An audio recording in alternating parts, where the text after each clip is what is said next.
सूरत सुहागिन सोई सही, जो गुरु आज्ञा मान। गुरु आज्ञा जो मेटई, तासी कुशल हैरान।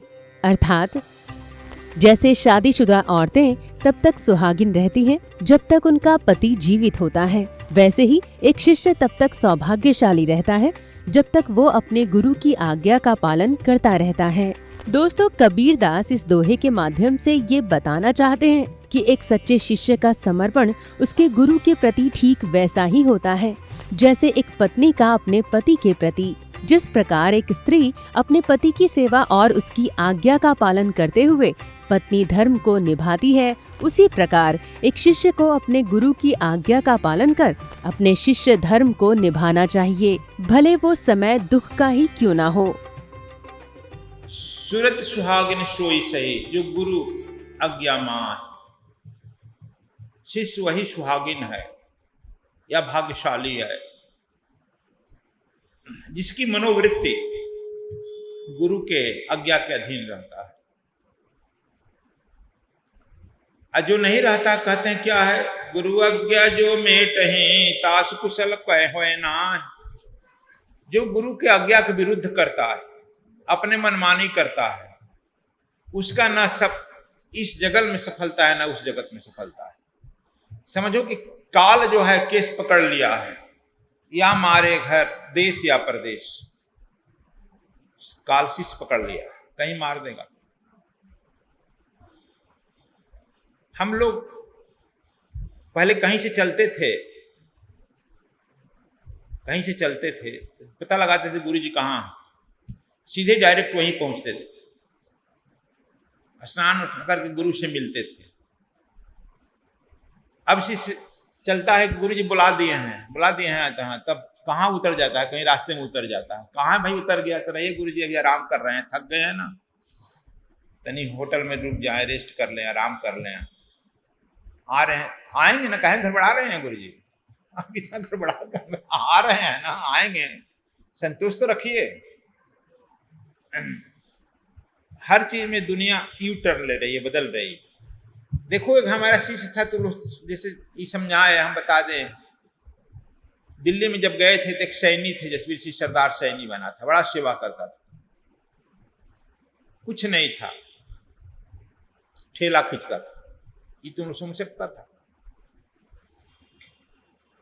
एक दिन उसकी पत्नी आरती की, उसके 3 लड़के अंधे थे।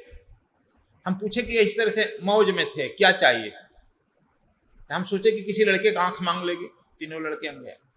वो कही, गुरुजी जो जो करते हैं ना बिजनेस, सब घाटा लगता है, तब लक्ष्मी चाहिए मुझे, लक्ष्मी।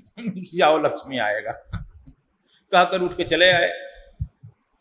लोग पूछे, हम कहने की चुप गई। हम सोचे कि आज मौज में थे, अपने लड़के का आंख मांग सकती है, लेकिन नहीं मांगी। अब लक्ष्मी जब आने लगी उसके यहाँ, तो 2-4 गाड़ियां तो हुई, 2-4 दिल्ली ऐसे जगह में बहुत सारे हवेलियां हुआ, बहुत सारे जमीन हुआ, बहुत हुआ। तुमने देखा होगा कि नहीं देखा होगा, सैनी साहब कहा लाने लगे, हमारे सेक्रेटरी भी बन गए, सब रुपया पैसा वही रखता था। लेकिन जब किसी को पद, पैसा, प्रतिष्ठा मिलता है तो शायद कोई बर्दाश्त नहीं कर पाता है। वो थोड़े ही दिन में बर्दाश्त नहीं कर पाया, हम ही पर बोलने लगा और हम ही पर नियंत्रण करने लगा। कहे कि जाओ, मुंह से निकल के जाओ, अब तुम यह अभी तक कहता नहीं गाड़ी एक्सीडेंट होती है, अपने कहता था कब अरे गाड़ी एक्सीडेंट हुआ तो गुरुजी आगे खड़ा होकर बचा लिया। हमने कहा अब तो गुरुजी खड़ा नहीं होंगे, अब तू बच जाना, बच्चा जाओ।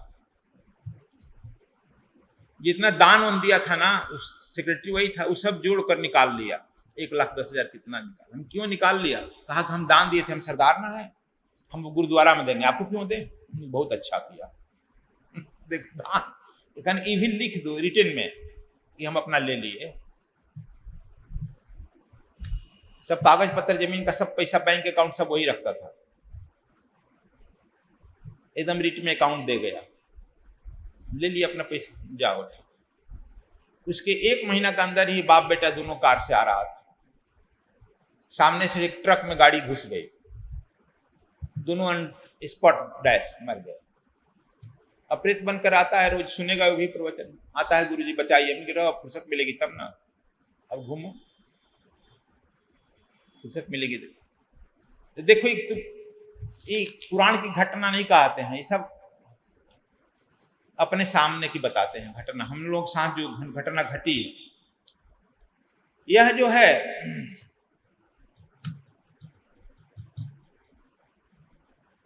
परमात्मा के बारे में हम भजन करते हैं। परमात्मा वो अदृश्य,